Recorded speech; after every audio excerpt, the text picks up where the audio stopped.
You've just tuned into That Really Swell Podcast. The voice of all things themed entertainment.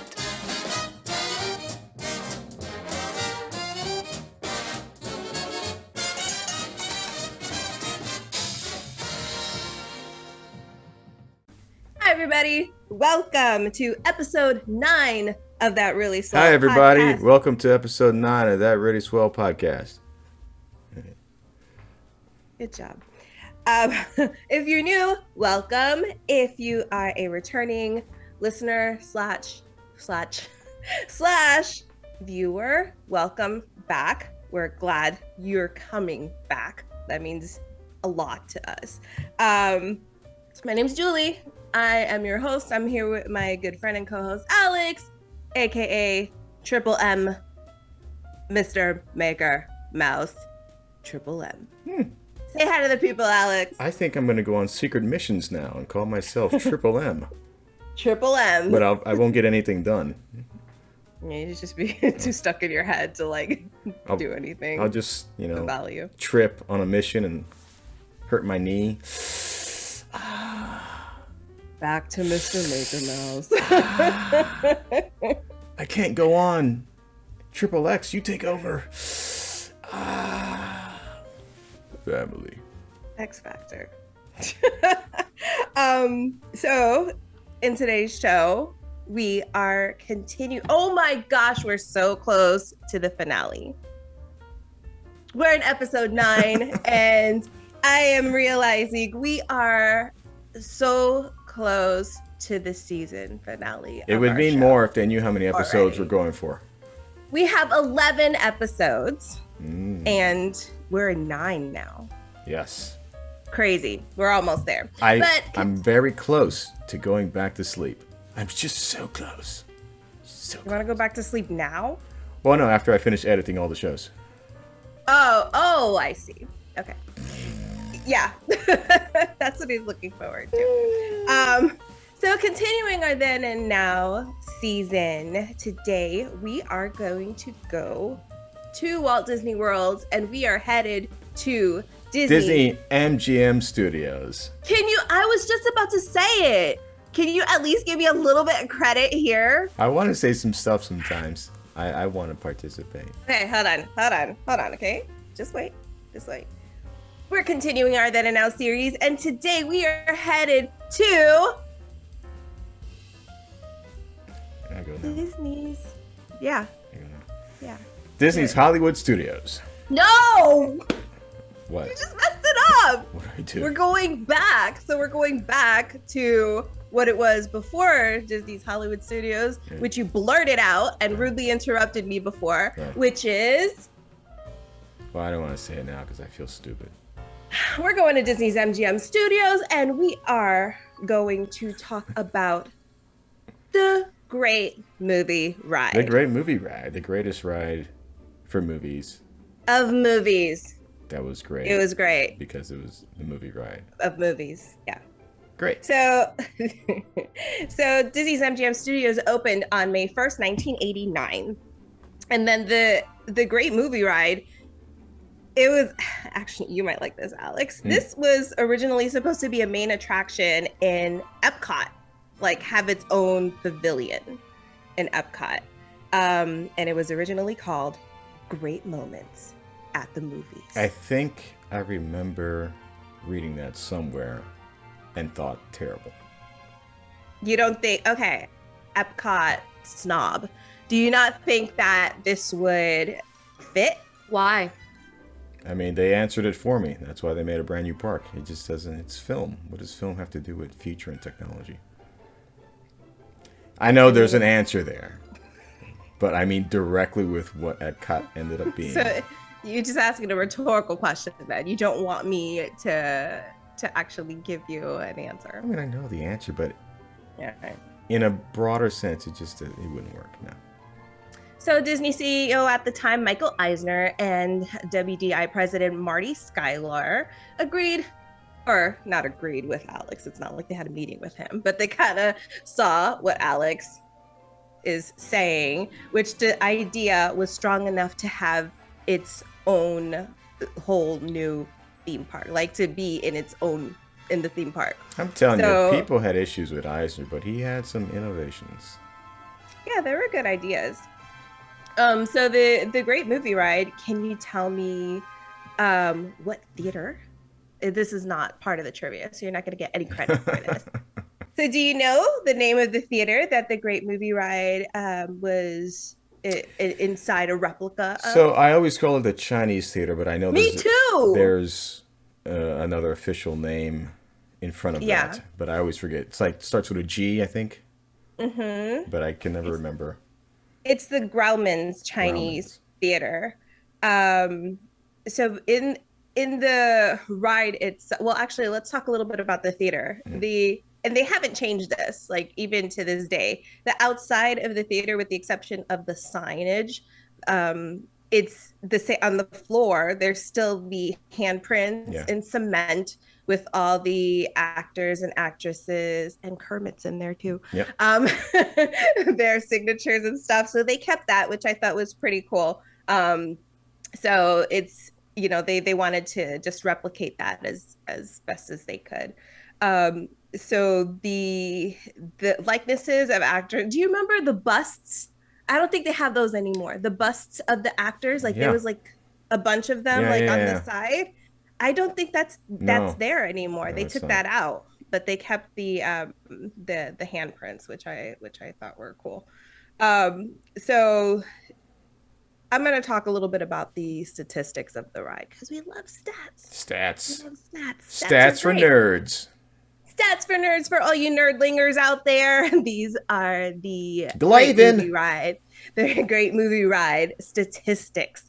So the ride vehicles were AGV vehicles, and those are, do you know what that is, Alex? Just shout it out when you know the answer. No. AGV. I'm asking you a lot of trivia right now. AGV is audio, video, something, right? I'm remembering this now. Automated. Not even close. No, automated. The part was right. So good job. You're doing great so far.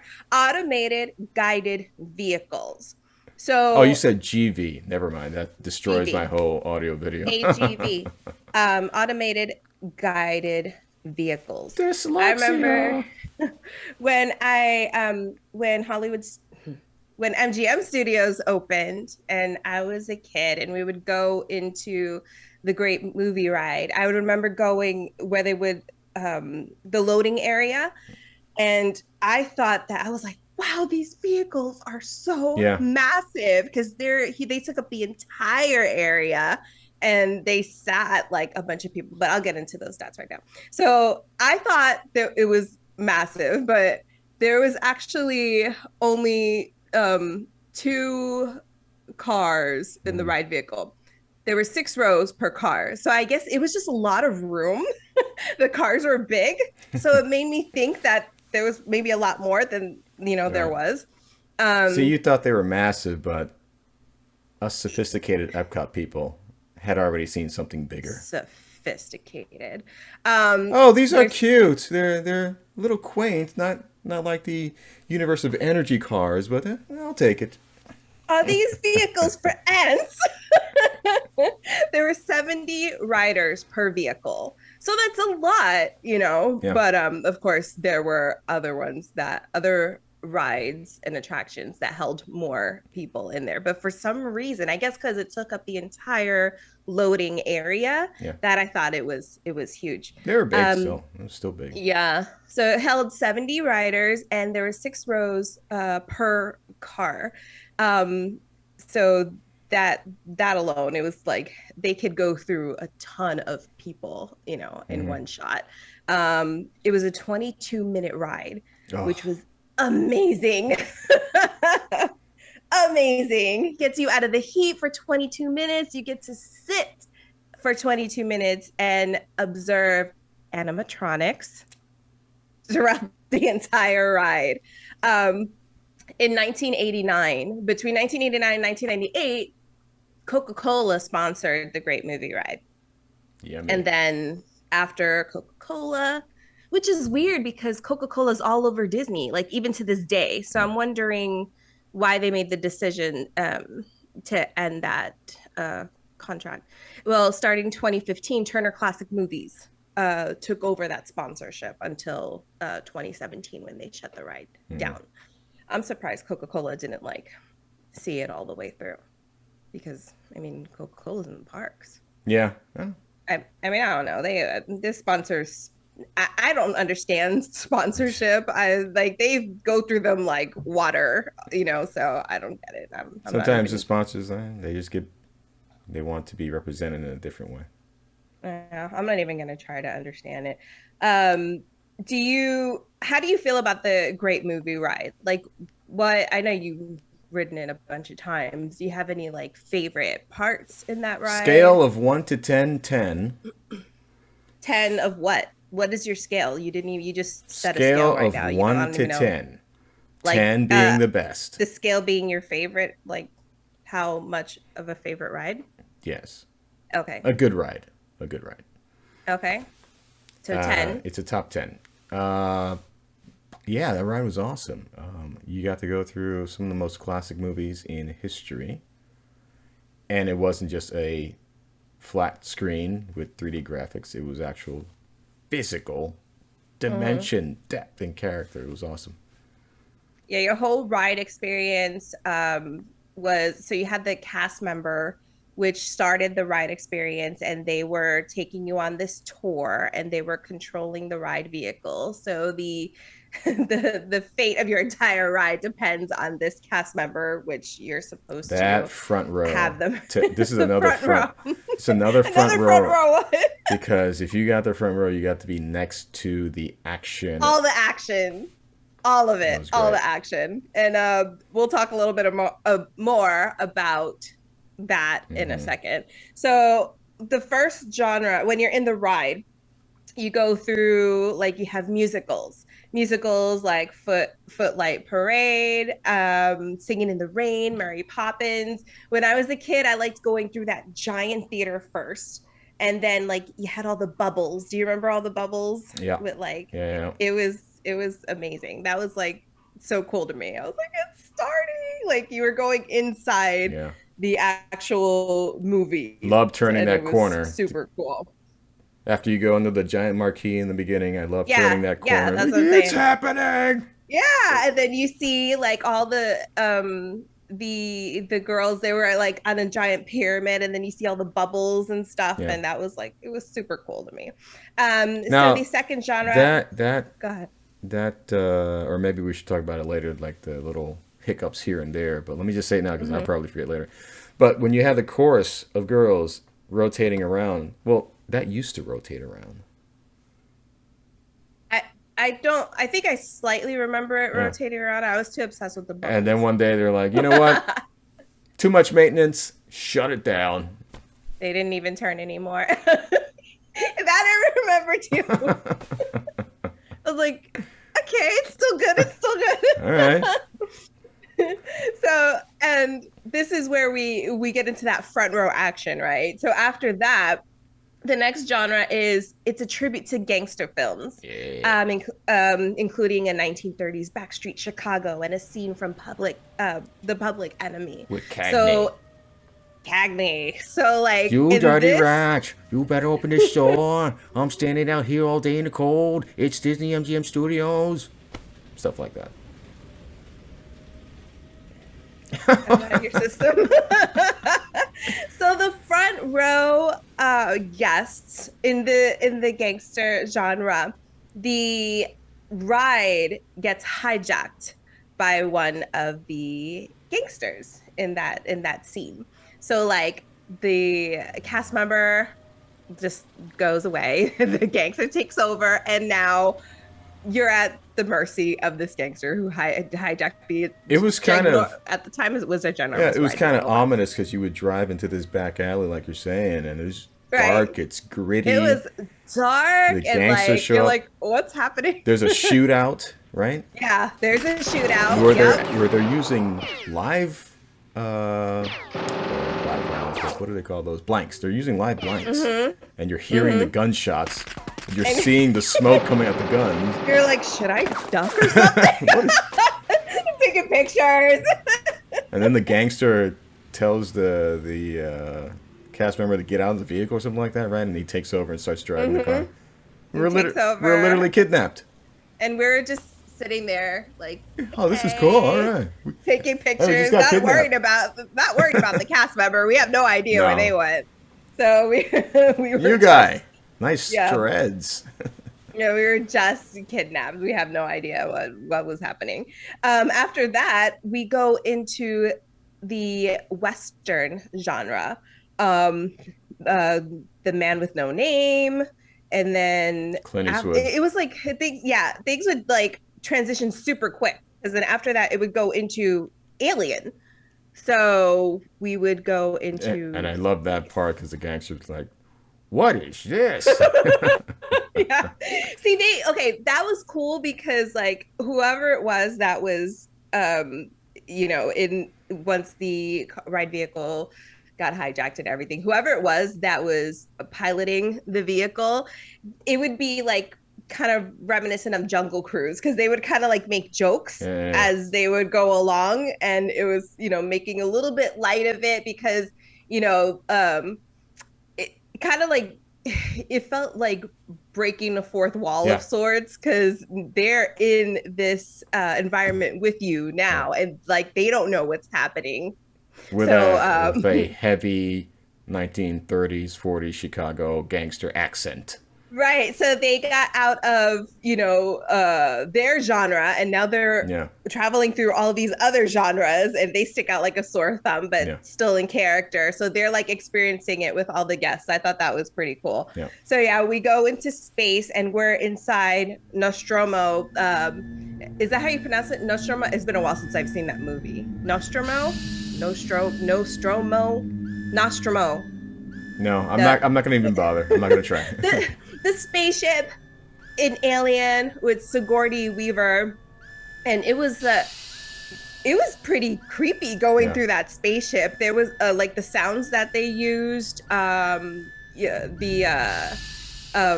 know. Did they have like? I don't remember if they had fog. They had some sort of steam coming out of the walls and all. That was my least favorite animatronic in that whole ride, though. Why? Did it scare you? Well, no. Sigourney Weaver. She was against the wall, and it's just... Yeah, she was, like, terrified. And we couldn't help her. We just had to sit there. That's all she did. Yeah. And then if you sat... depending on where you sat in the ride vehicle, some guests would see it, some guests would not. But depending on where you sat, the alien from that movie pops out of the ceiling. And so you see the big old alien head, and he pops out from the ceiling and just terrifies you. Well, everybody would see it. I'm remembering that. Even the front row, like, would it just intervals? Like, everybody wouldn't see the pop out, I think. Yeah. But as the vehicle moved forward, you could look up and you would see it there. So, so everybody got a chance to see it as the vehicle moved out. Yeah, that would terrify me, because you would never, like, after riding it a few times, I knew where to look, because there would be like this square hole in the ceiling, and they're like, okay, it's gonna come out. Where is it coming out? So, like, you had to have a specific spot in the ride vehicle to get like a really good look at it, like when it does pop out. But I thought that was cool. You actually felt like you were on the ship. It wasn't just a stage. Yeah. Like the way they had it designed, I thought that was that was pretty neat. Yeah, that's the other good point to make, that the sets all melded together very nicely. Transition, I should say, from one to the other very nicely. It was weird because like you'd go from gangster to Western to then a spaceship in space. Yeah. Like it was interesting how they did those transitions, but they were very smooth. Like you didn't feel like one was interrupted. Like it didn't look weird. Yeah. So after that, we go to Raiders of the Lost Ark after being in space. Yeah. Now we're stuck with Indiana Jones. He's down there with us, and there's like snakes everywhere. If I remember clearly, was the statue of Anubis there? Where was he? Is that the right? Yes. It was. I think It was after his. statue. It was after his scene, because he's in the scene with Sala and they're picking up the ark. Yeah. Okay. Yes. And okay, then after we now. pass that, then we get to the giant statue with the giant gem in the chest. I think it's the chest. Oh, okay. Oh yeah, that's okay. I was thinking something else. Anubis is the mummy, right? Is that okay? That's probably Universal, different part. I don't remember the names. Get it? There's a big statue. Maybe it is. I don't know. Correct me if I'm wrong. It'll, at least we get another comment out of it. Tell us how dumb we are. I thought it was a cool area because you actually felt like there were hieroglyphics on the walls and stuff like that. Cobwebs. Yeah, it was pretty neat. So then after that, you go into other scenes like Casablanca, which. But hold on. Isn't, unless you're going to say later, isn't that where we exchange our kidnapper? No, that's at the end. Really? Is it at the end? Uh-oh. Okay, we're confused. Now we're not having total. Maybe it is the Indiana Jones one. Well, it's not at the end because we do get the person back before the end. I remember that. It's like. Should we just discuss how they come back? Yeah, sure. Okay, so the cast member makes it back. Apparently, the gangster that hijacked the vehicle saw a gem, which was making me think that it was in the Indiana Jones scene, like after the fact. They saw a really big gem and they, of course they wanted to steal it. So they're like, all right, stay here, be right back. Like we were moving at all. Right. So they get out of the ride vehicle, and then they climb up to get the gem, and they're not supposed to get the gem. It's kind of like in Aladdin and the Cave of Wonders, you must not touch like the big gem. Right. When they're approaching the giant statue with the gem, a hooded figure comes up. Yeah, they told them, right? And points at them. Don't take the gem or bad stuff is going to happen to you. 7 years of bad luck. Right. And then they say, whatever. And they try to take it. They go for the gem, and then some smoke happens, and then you see a skeleton like reaching out for the gem, which is supposedly the fate. The gangster. That's what happens when you don't listen to a hooded figure you've never met. So then the big reveal, the hooded figure is actually the cast member from the beginning of the ride. And no disrespect to the cast members, but man, they milked that. Hey, it's me, I'm back. They did. And everybody's like, so happy. Oh, hey. All right, you're back, yay. That I would get such secondhand embarrassment because I'm like in my ride vehicle, like, you guys, do you not know who this is? Can we please clap for them? Like, nobody cares. But when the ride opened for years, people were like super excited. They thought that was the coolest thing. And then as the ride progressed throughout the years, it's like we needed more to excite us as time went on. I thought it was cool that this cast member survived. I'm not dogging it, but I'm just saying like it just seems like society changed, and as the further we went, they didn't care anymore. At the end of that's what I'm saying. Like at the end, nobody cared. They're like, I still cared. I was one of the guests that cared. I clapped. I cheered. I was like, yes, hooded figure. That's our cast member. You'd lean over Rose to high five them when they came back in. Good job, man. Good hustle. You're amazing. So yeah, the cast member comes back and they finish off the tour with us. So we see scenes from Tarzan, Casablanca, and Wizard of Oz. I loved the Wizard of Oz one. By the way, just in case, for those who haven't written and not sure, all animatronics. All animatronics. All of them. They all had the actors in those films. They were all animatronic. Like the Tarzan one, for instance, they had Tarzan swinging back and forth. And Jane was there. They had Jane. Right? They had the chimpanzee. Then another like little... Chi-Chi or something. I don't remember the name. Then they had another little section where they had the full-size elephant. Yeah. And they had multiple monkeys, actually. running around. So there was a ton of animatronics. I think the majority were in the Wizard of Oz section with the Munchkins. I love, yeah, the Munchkins were there. We had the Wicked Witch was there as well, and you gonna talk about her?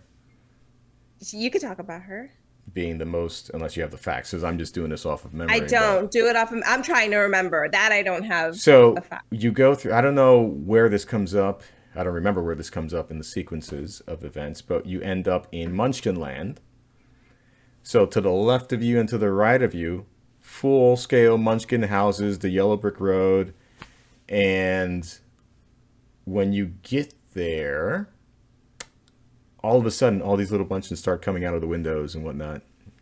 And the host, the driver, the cast member, is interacting with them. And then all of a sudden, the Wicked Witch of the West shows up. She pops up out of the floor, but you don't know it's out of the floor. Smoke, flames come up from the ground, and then when it clears, she's there. At the time, that was the most advanced animatronic Walt Disney World had. It was super creepy the way she was moving. It was so fluid. Yeah, I remember seeing her, and she was she asking who dropped a house on her sister? Right, who? Because yeah, next to her is the house that Dorothy was in. Dropped down on her sister and her legs. You see feet, legs sticking out. I remember who killed my sister? Was it you? And she's blaming. Yeah, and she's blaming the driver. Yeah, it was fun. I wanted that role really bad because sometimes they were just the Wicked Witch. No, the cast member, the Wicked Witch. No, the cast member, because some of the responses sometimes. I mean, they did their best, but no, it wasn't me. Yeah, the Wizard of Oz. It was. I liked that one. And funny enough, the Casablanca scene, which was one of my least favorite. Really?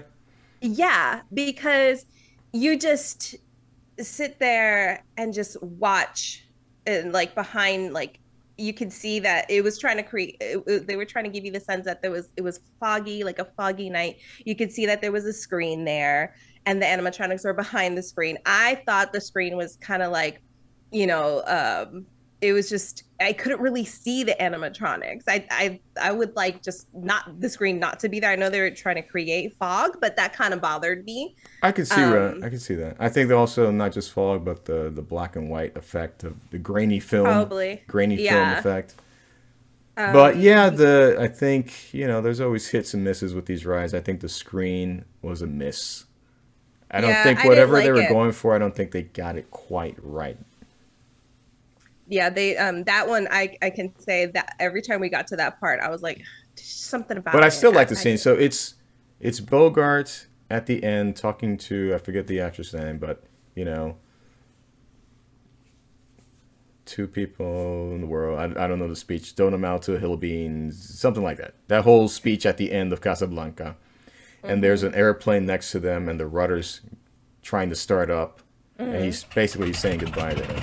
But what's funny about that scene, I always found it funny that, especially if you got stuck there, that they just could not get that plane to turn on. Yeah. Yeah. That plane is one half of so half of the plane is in that scene, and the other half is over in Magic Kingdom in the Jungle Cruise ride. So that same plane, they just divided in two and put it in two different types of rides, two different parks. That's smart. Fun fact. Let's see, what else do we have? Okay, so at the end of the ride, I liked this. I like this part better than the Casablanca one, to be honest with you. Yeah. At the end of the ride, so the ride vehicles kind of split in two, and then they kind of drive up next to each other. And then it's like if you're in a drive-in theater, you're in front of this giant screen. And then like hundreds of movies, like little clips Like they do like a montage. The montage at the end. I love that. I always love that. Super cool. Memorable clips from amazing movies throughout the years. And then you're just sitting there watching it in the dark. Like it's a drive-in theater. Yeah. But I like the part that the ride vehicle split in half. And you guys, the two vehicles just parked right next to each other. And then you're sitting there watching the entire montage. I thought that was majority of the clips used were all licensed from MGM Studios. Oh, really? Right. I didn't know that. So, and then there were a few others. There were like maybe 7 or 10 others that they licensed, but the majority was from other studios. But the majority was MGM because, who wants to deal with all that licensing from others? Yeah. But they never used anything from Universal. Because they didn't. There's a lot of movies, too. Yeah. There's a lot of movies. I like that part. That part was really, really Good morning, Vietnam. that like made my day when that clip played. Yeah. I was like, yeah, Robin Williams. Yeah. It was just like so energetic and amazing. I loved it. I love that and the beginning.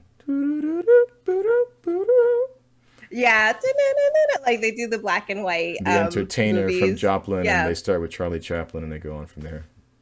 It was pretty cool. Sidebar, Disney, you know how Disney, they own everything. So after expressing interest in purchasing the Muppets, Disney wanted to create a Muppet themed land for MGM called Muppet Studios, and I'm only mentioning it because within Muppet Studios, they wanted to make a parody of the Great Movie Ride called the Great Muppet Movie Ride. Yeah. It would be a parody featuring the Muppet characters reenacting the scenes from famous That would have been films. amazing. Can you imagine? That would have been amazing. Can you imagine? Oh my gosh, that would have been so great. That amazing. They really should have done that. That would have been so good. So yeah, they had that idea. Of course, amongst other ideas, it was scrapped after Jim Henson's passing. Yeah. But we'll get more into that in the future episode. Yeah. The Great Movie Ride closed its doors on August 13th, 2017. Unfortunately, it was an amazing ride, but it was fun while it lasted. Well, there was one more version after that where they brought in Turner Classic Movies. The host, Robert Osborne. Hi, I'm Robert Osborne, host of Turner Classic Movies. I'm here to welcome you to Disney Hollywood Studios' The Great Movie Ride, the ultimate celebration of classic movies. And it was the same ride, except instead of the cast member, it was Robert Osborne's voiceover throughout the ride. I don't even know if I remember that one. I probably did go on it, but it wasn't something. It was very short-lived. It was short-lived. Oh. If you don't know Robert Osborne, he was basically the main host of Turner Classic Movies, and he was there for like 20 years. The guy is an authoritarian on classic film. He'd been there forever. He'd been in the industry. And so he was the face of the channel. So they brought him aboard when the ride changed to the Great Movie Ride presented by Turner Classic Movies. Yeah, that I don't. When you're a kid, like when I was a kid, I didn't like really look at that so in-depthly. Yeah, I was just like, yeah, let's go on the ride. I don't care who's narrating or sponsoring. But you weren't a kid when that came on. I was a kid. Up until 2017 when they stopped doing that. Okay. I'm still a kid in my mind. Anyway, if you guys want to connect with us, we have socials. Find us on TikTok, Twitter, Facebook, Instagram, and now Spotify. What? That's my and now. And now. And now Spotify. We are on Spotify. If you happen to be catching this show or any of our older shows on Spotify and never seen it on YouTube, disclaimer, we like to do some gags in our show. So if you're ever listening to one of our shows and a sound just pops up out of nowhere and you can't really associate it with the actual show, I would suggest at your earliest convenience to check out our YouTube channel, because then it will all come together. But yeah, we are on Spotify now. We would love for you guys to check us out. I'm listening to this new podcast, right? And I don't know what's going on over there. It's like all these noises while they're talking about theme parks. It doesn't make any sense. We're all over the place, and you have to watch the YouTube to get it. You gotta watch the YouTube to understand why we're making noises. But we are on Spotify now. So come check us out, connect with us, comment, do all the things, talk to us. We'll read comments we'll go over comments in future shows. So yeah, it'll be nice to connect and hear from you guys. Now, let's fast forward to March 4th, 2020, Disney's Hollywood Studios. Sorry, we're no longer at MGM. We're in Disney's Hollywood Studios, and the Great Movie Ride, because it shut down, has now reopened to be Mickey Mouse's first dark ride attraction in Disney. Weird. First attraction. It took this long. I'm still waiting for my Walt Disney ride. How do you have two parks, multiple parks, about Walt Disney, the creator himself, and you don't make an animatronic? I know they have some kind of rule about it, but come on. The history. Doesn't Hollywood Studios have a one man's dream? Yawn. Okay, so you're just not satisfied. I like one man's dream. It's great, but let's have an animatronic Walt talk, and we see the history of him creating everything. It would be awesome. It would be awesome. Let's see if they do that. All right, so the Great Movie Ride closed and reopened to be Mickey and Minnie's Runaway Railway. Now, I think that guests were kind of torn down the middle because the Great Movie Ride, it had such a special place in everybody's heart that, like, people, and myself included, we didn't know what to think about Mickey and Minnie's Runaway Railway. We're like, how could they do that to the Great Movie Ride? Mm-hmm. And they're putting this kids ride in its place and all this and whatever. But Disney's like, no more licensing. Woo! It's our own property. We don't have to pay for nothing. Silver lining. So the ride opened in March 4th, 2020. This ride is a trackless dark ride. Time for some stats. So Mickey and Minnie's Runaway Railway. Mickey and Minnie's Runaway Railway is a trackless vehicle. So this vehicle has 8 rows. Okay. The Great Movie Ride had 6 rows. Right? Really? 6 rows per car. No, 6 rows per car. They had 12 because there were 2 big cars, right? So the Great Movie Ride had 6 rows per car, if I'm not mistaken. Mickey and Minnie's Runaway Railway had 8 rows. Oh, well, they were smaller. Yeah. The ride vehicle is different. It looks kind of the same when you're looking at it, but it's a little bit different. Like a miniature version. Yeah. So it has 4 riders per row. I'm just doing a little comparison here. Let's see, Great Movie Ride. I don't even know how many riders fit in that one, but per ride vehicle on Mickey and Minnie's is 32. Great Movie Ride was a total of 70. So yeah, smaller, but the vehicles look kind of the same. That's why I had to take these stats down because I was like, wait a minute, I something's not right here.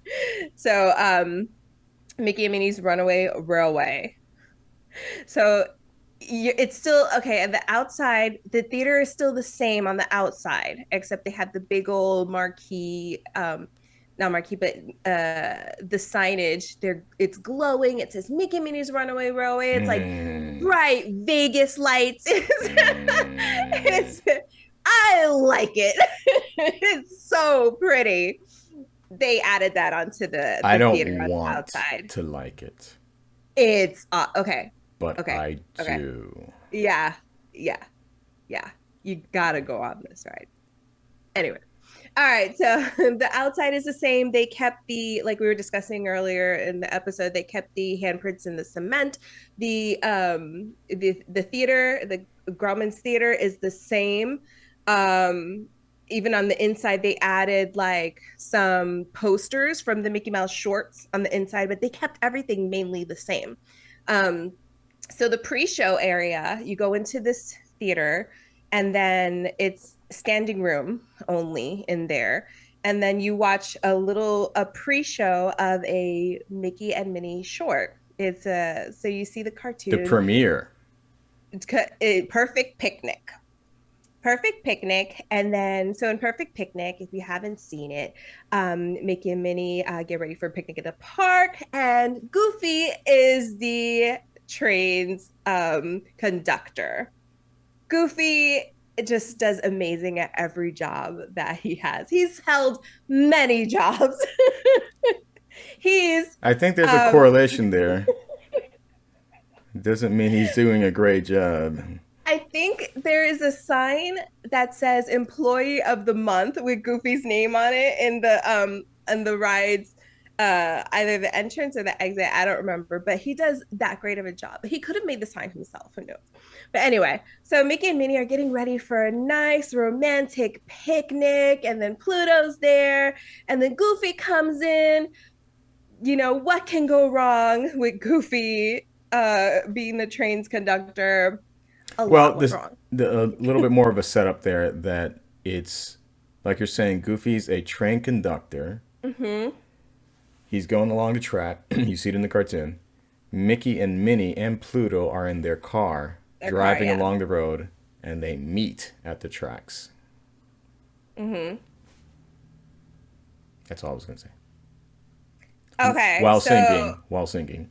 Nothing can stop us now. I don't know the lyrics. All right. Sorry. Sometimes we just... The cue line. I love the cue line when it's too long. And they play the loop of the song? It's not that particular song. It's just that kind of like that railroad engine song. Yeah. Oh, yeah. You're talking about the cue line, the loading area. Yeah. That's where they play. I know, yeah. Whenever I go on that ride, I drive my family nuts. I'm like hopping up and down, like, like you just get into the cartoon like theme walking around there. It's super cool. So yeah, Goofy kind of goofs up. Does he? Like he goofs up. And so like it's just mayhem. And then like in the pre-show, the show itself, like the cartoon, I don't know how to describe it. Oh wait, hold on. It's not Goofy. This is the one shocking thing about this ride. Goofy. Was it not Goofy? Does nothing wrong in this ride. Was it Mickey? It's all Mickey. What did Mickey do? Remind me. So they're driving along. I'm just okay. So just full disclaimer: when I get to the pre-show, I'm just stuck in my head singing the song the whole time. I'm like, oh, cool, and then I'm just singing. I'm not really paying attention, so I don't quite remember it, even having been on the ride a handful of times. They're driving along. Tell everybody. They're driving along the car. They have a full packed picnic, and then I think it's either Mickey. I think Mickey hits a bump. But for some reason or another, their pie flies up out of the car into the air. Their blueberry pie. Yeah. Blueberry pie, and it lands in the train's smokestack. Yeah. And then that causes an explosion. Okay. And then the explosion explodes on the screen that you're watching in the pre-show, which is so cool how they do it. This is a great effect. Like the cartoon. Oh my gosh. You're watching a cartoon on screen. The explosion happens. You see cartoon smoke on the screen. But then they insert real smoke into the room. Mm-hmm. And when the smoke clears, there is an actual hole in the movie screen and on the half of the floor, or half of the wall. That you can walk through, so you enter the cartoon. That's amazing. Like that has to be one of my top favorite pre-shows, like from the time of. And it's not just a hole either, because anybody can do a hole, right? But it's a tear. It's a tear torn, because the screen actually curves out. The edges curve out. That's impressive. Cool. It's really cool. And I've walked. because okay, so like Alex is saying, the tear starts at the screen, but the hole is ginormous that you can walk, and you're going to walk inside the cartoon. When it's time to walk through, I've sat there, like not sat there, but I've purposefully have been one of the last guests. Yeah. Like I wait behind because I'm taking pictures of the area and stuff like that. And I want to see like, if I could see behind the magic, like how they did it. Cause I looked, and it's funny because like there's a cast member behind you making sure everybody exits the theater into the next room, which is the loading area. Move on, ma'am, please. There's no magic here. Keep going. I was waiting. I'm like, they're going to close it. They're going to close it. How are they going to do this? And they don't do anything until everybody leaves and goes into the next loading area. And when you're in that loading area, because I was the last person because I wanted to see, you know, what I could see, they close the doors in the loading area. So like you can't see me. They close the doors, and then, you know, so as you're leaving, the theater looks exactly the same. There was nothing to see here. The theater looks exactly the same. You walk through the giant tear, you're going in the cartoon, and nothing changes. The doors close, and you're like, oh, okay, I guess I'm in the cartoon now. Yeah. You know, so they do a great job at keeping it magical, you know, like they don't want to show any of their secrets of how they do stuff. I just thought that was super cool. But a lot of those methods are classic theater methods, and on opening walls and all that. Yeah. Floors drop, or walls drop to the floor. Screen moves up. Just like you're trying to see it. I can't. It's the same kind of idea behind, you know, Poseidon's Fury or Adventure, not Fury, Adventure in Fury. Is it Fury? Fury? No. Poseidon Adventure was a movie. With the cruise ship, remember? You're gonna snap your neck, jeez, dude. The one at Universal. Poseidon's Fury. Yeah. You know, the wall comes down. The ride gets back to normal, like that, and then the Guardians one when you're in the room and you get transported, but it's all these walls moving up and down. Yeah, I try to see how they do it, but the way they have the smoke is so dense in there. Like it's very hard to see like what's going on, which is cool, you know, but I like to kind of ruin it for myself and kind of see how everything works. Like, so I like to see that, but they do a good job at not showing the guests that because they don't want the guests to see that. So then you load into the train, and then you're going in, is it Runamuck Park, I think. Runamuck Park is where you're going. That's where the picnic is supposed to take place. Right, and then you go in there. It's right next to Death Valley and Tornado Alley. Like, why would you name these things like this? I don't know. So yeah, you're going through Runamuck Park. Everything's beautiful. The sun is singing and everything is gorgeous. And then you go into like a tunnel, and Goofy is your conductor, and he's going to take you on a tour. So then Mickey and Minnie are next to you in the tunnel. And then so it's Mickey it's a train tunnel. It's a train tunnel. You're on a train. You're in the cars.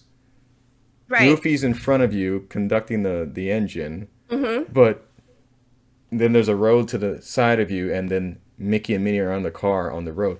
But the thing is, I just wanted to interject. It's like you're in the physical world, but they're introducing all these 2D projections in front of you. So like Goofy's in front of you. The back of his car opens up. It's cool. And you got little windows there. He's there talking to you while you're in the ride. And it's, you know, it's animated. You know it's 2D, but it doesn't feel like it's 2D. The way they do it, they give it some depth. And it feels like he's actually there. Yeah, it's amazing. Especially when so you start off in the park, everything's beautiful, sun shining, blah, blah, blah, birds singing. And then you go in the tunnel, and Goofy's going to continue taking you on this tour. And then you have Mickey and Minnie on like an upper level where vehicles can go by. And then you see Mickey's vehicle actually going by with Mickey and Minnie in there. And then Mickey's doing a lot of fumbling in this ride. You're getting really close to my favorite part. I know. And then I've been holding it. I know. Just a couple seconds more. So then Mickey sees that Goofy's going to take us on a tour, and then Mickey accidentally hits. I'm just too excited to do it now. Do it. Wait, hold on. Let me do a little bit more. A little bit more of a setup. Wait. Okay, hold on. So then Goofy is still doing his Goofy stuff, and he's like, "Yeah, I'm gonna take everybody on a tour," and blah blah blah. And you see Goofy's car break away from our car. Why? Mickey starts noticing that, and Mickey says, "Oh no! I must have hit the track switch." I love that.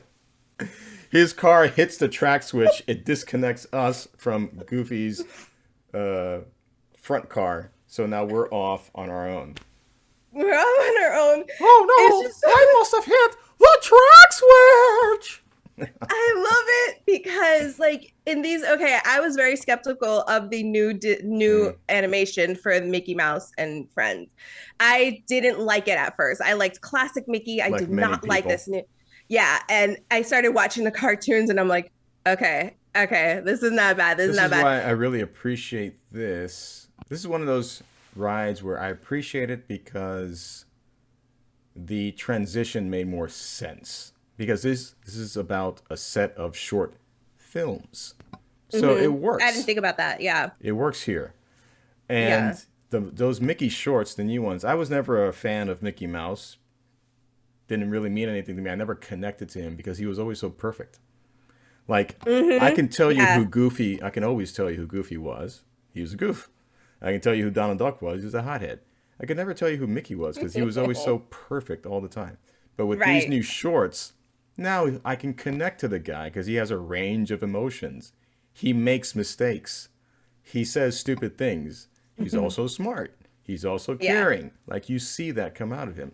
So that inclusion of that character into this ride, it's fun. And it's, like I was saying, amazingly, in this ride, Goofy did nothing wrong.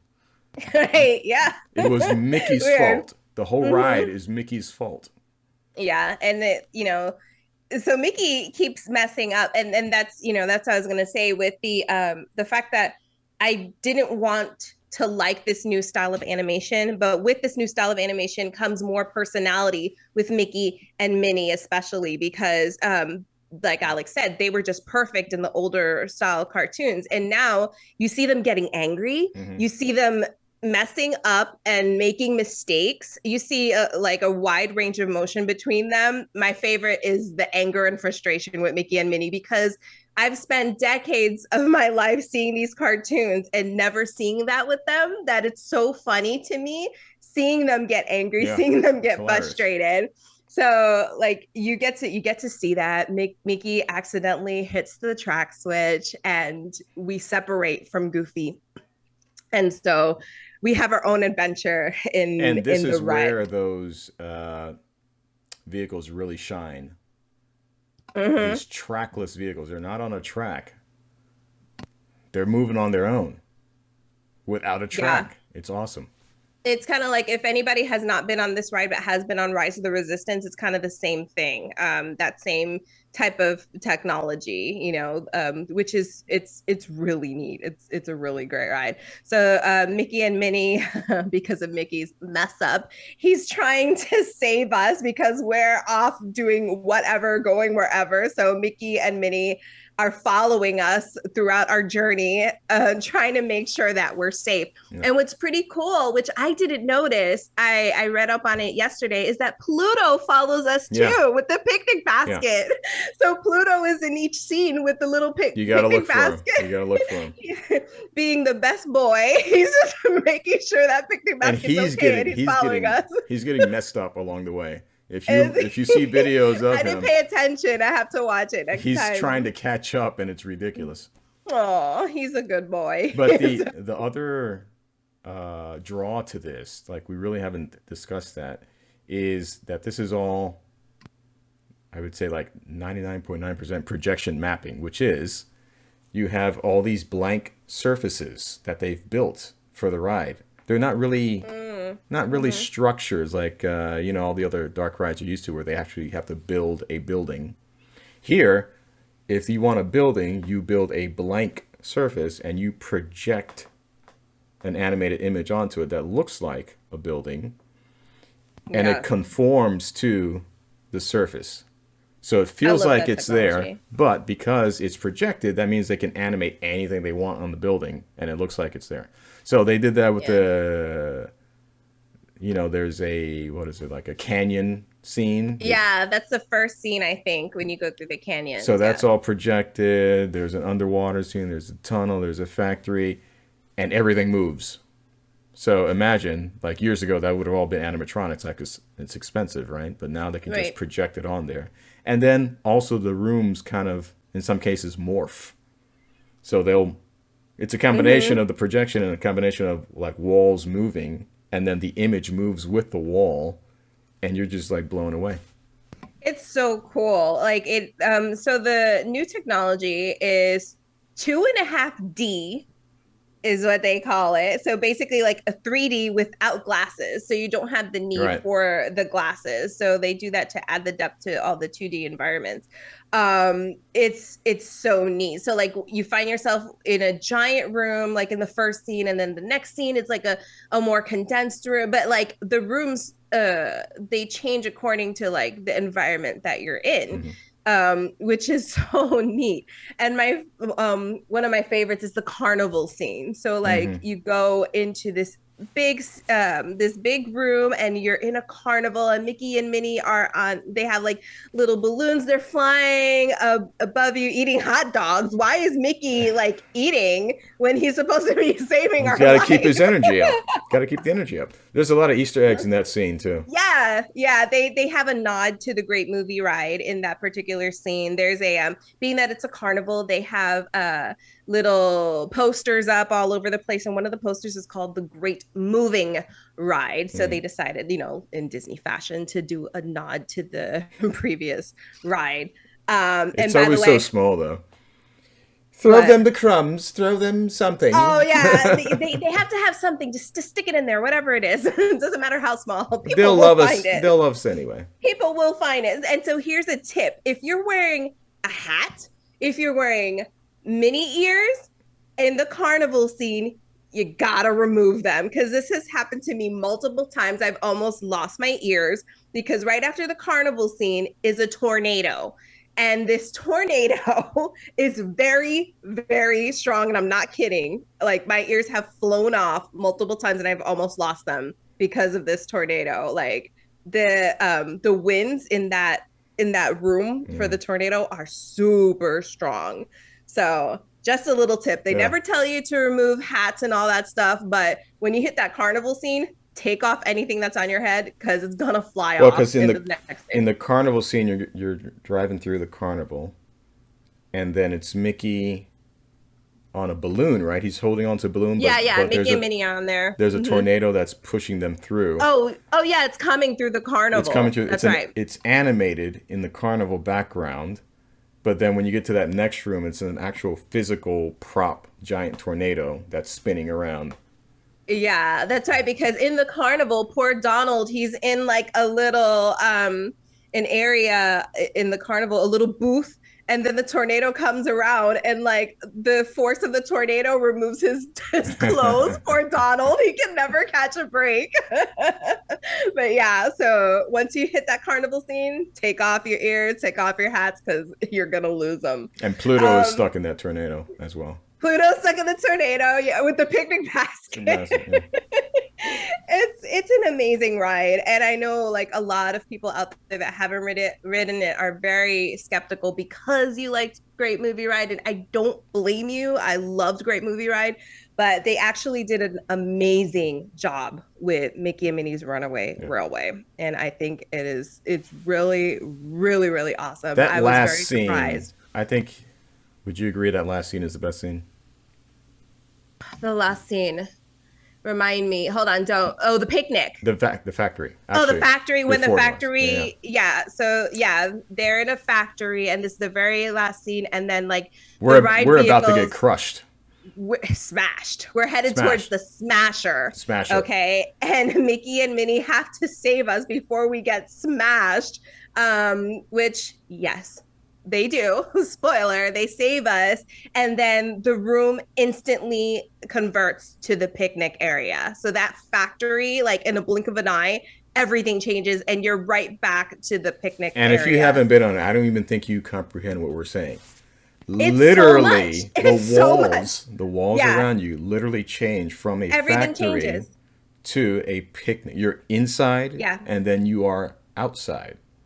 That's sorcery. I can't even begin to comprehend. And it's not a cheat. It's not they make you look this way. They don't put up fog. They don't turn the lights off. It happens right in front of you. You can like literally pick anything in the room and stare at it, like, and don't blink, and that instantly it'll flip and you'll be outside in the park. It is super cool. That's the power of projection mapping. Oh my gosh, it is amazing. Like it's something to experience in person. Like seriously, without a doubt, definitely something to experience in person. And then what's cool is at the end of the ride, Goofy catches up to you. Yeah. And then you connect back to the car. And you connect. And he has no clue. He has no idea. And he's just happy as can be. Well, I told you nothing would happen. And he's happy he did an amazing tour for you guys. And we just have to let him have his moment because he has no clue what just happened. And then, I hope there's a part 2 in the future of the ride. Like, just do a part 2 in the future where you get to follow Goofy and just actually listen to the tour. Yeah, like a what do they call that? Like a secondary gosh, what do they call it? Whoa, what a side. Oh, help me. You know what I'm saying? Yeah, I know what you're saying, like a side quest or a secondary story, a plot. Yeah, B. something. I can't remember the actual name for it. No, that's not what I'm thinking. It'll come to me like in the worst time, I'm sure. But that would be cool. Like to see Goofy's that would be kind of like point of view. The green, Team Green. Oh yeah. You guys want to experience close to nothing? Come with Goofy on his adventure. It's gonna be a lot of nothing, like just eating in his little car. Over here is where they milk the cows. And you see in the background like the car like moving away. But he has no idea. Yeah, so that would be cool. The ride, I didn't know what to think, but then I went on it and I was like, just like, you know, the cartoons, I was like, okay, this is actually amazing. It works. It's really good. Like a mixture of the technology and the story and everything is just like super, super cool. See, that's a hit. Not what a is miss. A hit? It's a hit, not a miss. That Are you trying to start like a tagline or something? No. I'm just saying that's a hit, not a miss ride in comparison to others that they've made. Because just because it has a Disney name on it doesn't mean they do great all the time. Yeah. This one, they did a really good job. Good. It was really good. I was very surprised. It was amazing. As you said earlier, though, that still forever will always miss the Great Movie Ride now. Oh yeah, definitely. There's no replacing that ride. Because I can always say, hey, couldn't you just change out the scenes for new movies or build the new ride somewhere else in another building? They could have, but but it's there's no replacement for the Great Movie Ride. But as a different ride, Mickey and Minnie's Runaway, it works and it's amazing and it has a killer soundtrack. Having said all that, it's my favorite part of the show. I have trivia. Gosh. Yeah! We got Hollywood Studios trivia. So we are going to start with Great Movie Ride trivia. Okay. Are you ready, Alex? Sort of. Okay, question 1. I'm sort of feeling it today. Question number 1. In the finale of the Great Movie Ride. Track switch! No. Of the Great Movie Ride, what is the only film to be mentioned by name? Mm-hmm. You got this. That's interesting. You got this, I promise. The only film mentioned by name in the Great Movie Ride. The entire ride. They only say it once. No. In the end, in the finale, said. In the finale, when you're in the drive-through-ish type environment. With the screens. And they're doing the montage. Right. There's only one movie to be mentioned by name. Really? What is that movie? Oh, no. I have no idea. There's so many of them. I can't. Okay, I'll give you a hint. You said it earlier. I figured you said that when you did the thing with the face. But what? You did a thing with the face. This is my only face. You did a thing. The only thing I remember saying is Wizard of Oz. No. Good morning, Vietnam. Oh, because he says it in the title. Yep, because he says it in the title. I feel like you could have gotten that one. No way. All right. I've never seen that movie, actually. I'm aware of the title. I'm aware he says it, but I didn't put those two things together. I think I've probably seen scenes of it. I don't think I've seen it in its entirety, but I should. One day. One day. Okay, question 2. Are you ready? As ready as I was for the first one. Okay, so which 4 Disney characters are featured in the hieroglyphics in the Indiana Jones theme? Theme? Come on. Huh. Which 4? 4. 1, 2, 3, 4. And you said Disney? Yeah. Disney. Disney characters. Disney owned Disney characters. Yeah, see, both. You kind of. Both Disney. They are in the Disney bubble. Uh-huh. So there's 4 of them. So go ahead and name them. I only have 2, C-3PO and R2. Yes.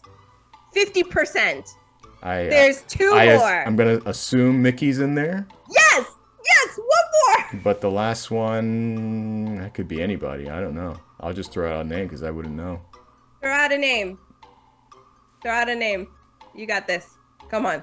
Don't even think. Just say something. Say a Disney character. Any character. Goofy. Say it. You're so disappointed when I do the thing you tell me to do. It was Donald. Okay. That's because, out of the 3 characters that hang out with each other, you had a 50-50 shot. It's Donald. So you would have found, and you could, since the ride is no longer, you can look it up in the hieroglyphics in the Indiana Jones section of the Great Movie Ride. There is C-3PO, R2-D2, Mickey, and Donald. So that's a nice little Easter egg in there. I knew about the Star Wars guys. I didn't know about Mickey. Yeah, they're in there too. Okay, last question. This is a Mickey and Minnie's Runaway Railway question. Okay. So now Mickey and Minnie's Runaway Railway, by the way, it has more hidden Mickeys in that ride than any other Disney attraction. Sure. Which it makes sense because it's Mickey's very first ride. Okay, what movie was the train whistle in Runaway, Mickey and Minnie's Runaway Railway from? Movie. Live action movie? No, it's a cartoon. Animated? Yeah. Yeah. No way. You don't know? No way you don't know? No way. Do you give up? Absolutely. There's just no way I would be just sitting here because there's no... Okay. Nothing. The train whistle was from Steamboat Willie. I was thinking that. It's the same one from Steamboat Willie, yeah. I thought that'd be too obvious. I'm like, no, it is. And it's funny because in the gift shop, when you exit the ride, they have the actual train whistle. Doot, doot. They have it there. Cool. It's wooden and it's super cool. So yeah, that train whistle, when you hear it, it's from Steamboat Willie. Toot, toot. Man. You could have got. See, you can't second guess yourself, man. You do this all the time. All right. You know, one thing we forgot to mention about this ride, which every time I think back about it, I'm like, oh man, I wish I had 100 friends. Did you know? There's a reason why I said that. Did you know that you could book locations in that ride after hours and have dinner parties there? In Mickey and Minnie's? No, in the Great Movie Ride. Oh, really? Oh, that's cool. For the small price of what, like $5,000? I think it was around somewhere around there. But they would set up I remember seeing a photo of Munchkinland. Well, that's cool. They will cover up the floor to get rid of the tracks. And you could walk on it. And you could walk on it, and they would set up tables, and they would serve you there while you're in the middle of Munchkinland. That's amazing. That's an experience, man. Man, that would have been awesome. To be rich. I would have. I think I probably would have chosen though the Wild West. Alien. No, the Wild West. Well, you can't choose those; they're too small. Oh, I was gonna say you don't want to eat while seeing the alien slobber. It's kind of gross. It got in my food. There's acid spit in my spaghetti. It would have been an experience. And he keeps trying to eat me. So that's cool. That is awesome. That's like a once in a lifetime. That would have been a once in a lifetime thing. Yeah. But so we want to hear from you guys. Have you guys been on Great Movie Ride? Have you been on Mickey and Minnie's Runaway Railway? Have you been on both? Have you been on neither? Contact us. Comment below. Even if it's not even ride related and you just want to talk to us, we want to hear from you. Comment below. We'll choose a few comments to go over in future episodes. And if you don't want to comment, you can also email us at thatreallyswellpodcast@gmail.com. See, I'm saying it slow now, so I don't mess up. And if you catch this, I don't care when you catch this. If you catch this when it airs, or if you catch it years later, years from now, I want to hear your best Mickey's. Oh no! Track switch. Record it, send it. I'll play it. Oh no! You're gonna get some voiceovers now. You're gonna get some real talent. Yeah, I can do better than this guy. Yeah. I want to hear more. I voiced Mickey in real life. Yeah, let us know. Send us those audio clips. That Really Swell Podcast @gmail.com. If you like what you hear, like the video, subscribe, hit the notification bell, all the things that other YouTubers tell you to do. And we are not required, but we kind of say that now because are we YouTubers now, Alex? Are we YouTubers now? I don't know. I didn't even think about that. Are we categorized as YouTubers? I have no idea. I'm just sitting at home. You have to hit a certain amount of subs to be categorized as YouTubers. I mean, I'm at home too. I got a barking dog trying to bother me on the other side. I got a frog outside my window here. I was hoping it didn't pick up. It's a loud frog. It sounds like a dog. A frog just hanging out? I don't know what the deal is. He's just hanging out there. It sounds like a dog. It's Alex the Disney princess now. Wait a minute. Should I go kiss the frog? Go kiss it. Go kiss it. Like, subscribe, hit the notification bell, and we thank you for watching us. And if you're on Spotify and you hear some weird stuff throughout the episode, those are our gags. Catch us on YouTube as well. Share our information. Share us if you think other theme park enthusiasts would like the podcast. Just, you can get our name out too if you want. The more, the merrier. Like Alex said, he wants 100 friends so he could do something cool it's too late at Disney. There are other things I'm sure you can do. Anyway, thank you for being here. Thank you for watching. Today's episode was fun. Alex is still looking for that frog. Hold on. 1 second. Are you going to try to pick up the sound? Yeah. Okay. You can be disgusted. I don't even know what's happening. What is this? What? Okay. Anyway. What were you doing? He's got food under his desk or something? I don't know what's happening. I was kissing the frog. It nothing happened. Oh. Okay, you're just gonna get some warts. No big deal. I'm not a princess. All right. So it was just a frog. Thanks. Do all the things, please. Like, subscribe, hit the notification bell. By doing so, it helps us grow, and you can see more of us, and it would just be amazing, and we appreciate you. Thank you. Thank you for watching. Thank you for tuning in. And if you're on Spotify, thank you for listening. And remember, whatever you do it swell. Track switch! Bye, everybody. I like saying track switch.